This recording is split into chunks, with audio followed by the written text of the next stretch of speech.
solemnly swear that I will support the Constitution of the United States, that I will support the Constitution of the United States, the Constitution of the State of Illinois, the Constitution of the State of Illinois, the ordinances of the City of Rockford, the ordinances of the City of Rockford, the rules, regulations, practices, and procedures of the Rockford Fire Department, the rules, regulations, practices, and procedures of the Rockford Fire Department, and of the Board of Fire and Police Commissioners, and of the Board of Fire and Police Commissioners, and that I will faithfully discharge the duties of the office and that I will faithfully discharge the duties of the office of Chief of the Rockford Fire Department. of Chief of the Rockford Fire Department.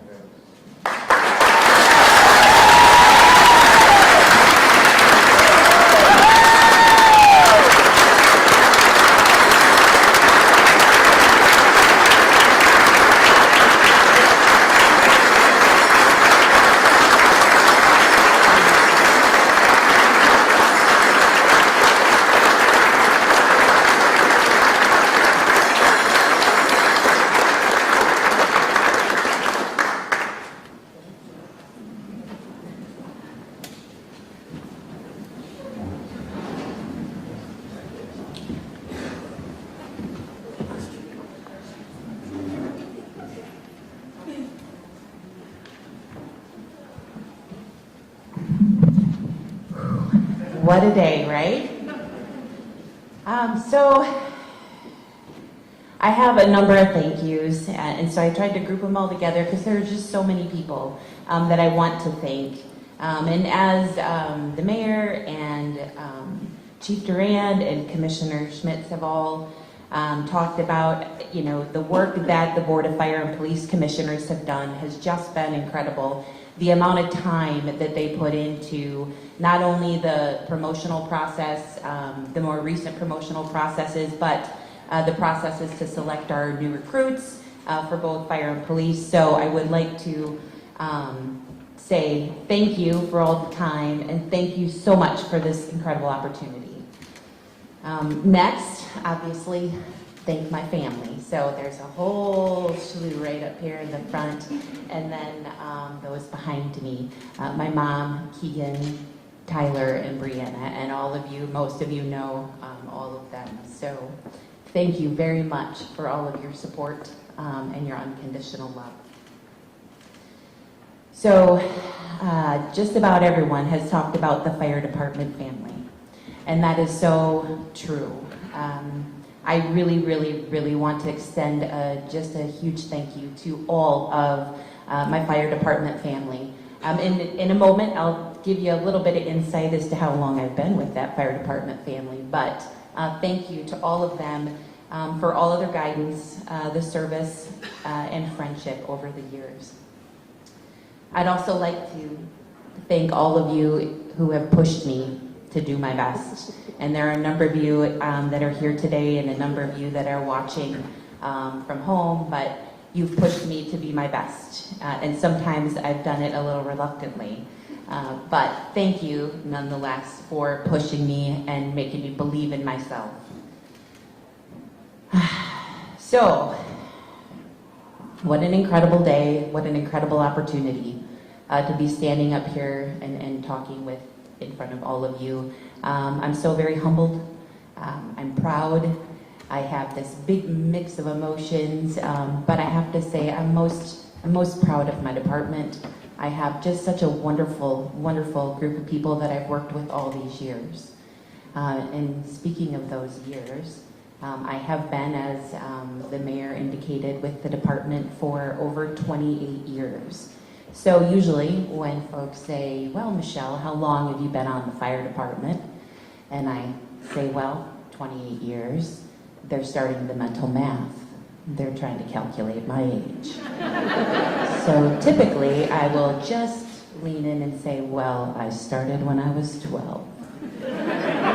So obviously that's not the case.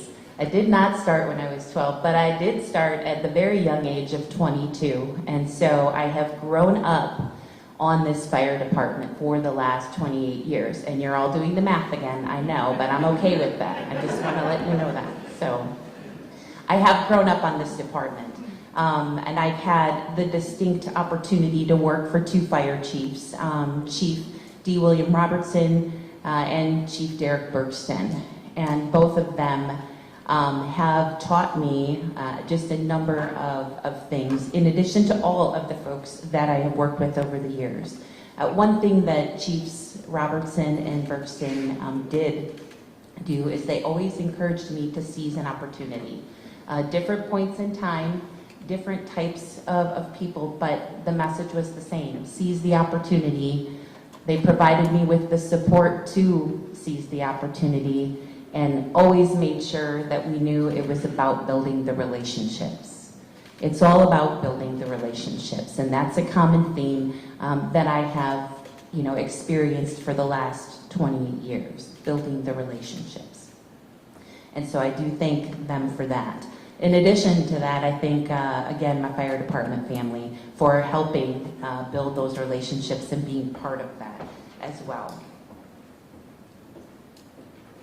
So during that time, and all of the folks that I have had the great opportunity to work with, I've had some pearls of wisdom, some little nuggets to take with that have been shared over the years. And so I have a tendency to kind of condense things down into little bite-sized phrases, some of which I may or may not get mocked for from time to time. So I thought I'd share a couple of them today, and those of you that have worked with me know what I'm talking about.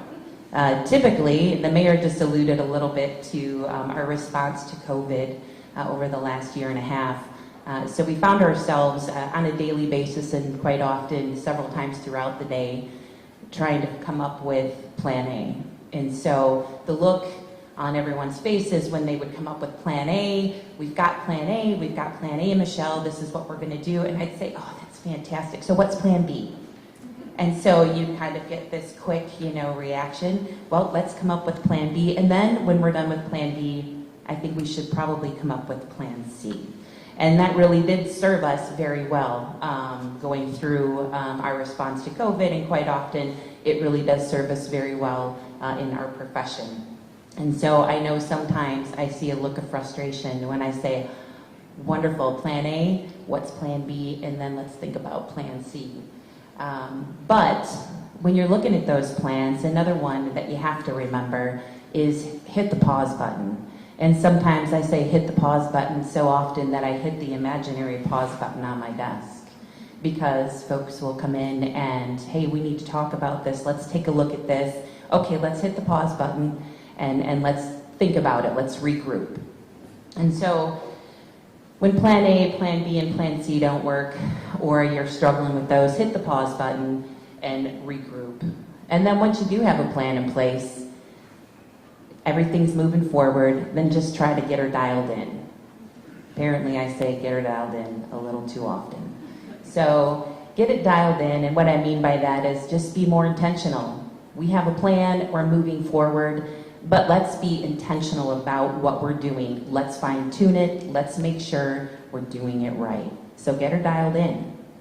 And then finally, my personal favorite, which does come from gestures, and some of the leadership staff in the front row, they're over here chuckling because I think they know what I'm going to say, which is build bridges, not walls. And so they're doing the gestures over here.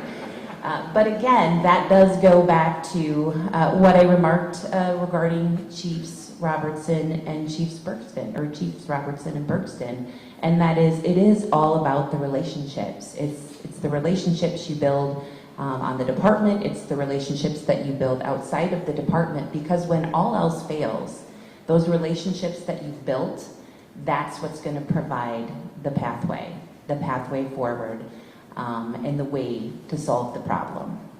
So having said that, I just want to say thank you again to everyone I had mentioned before, to everyone that's here today, and thank you to the folks out in the community who really, I had such an outpouring of support and offers to help throughout this process. Thank you so much, and everyone enjoy the rest of your day. Thanks.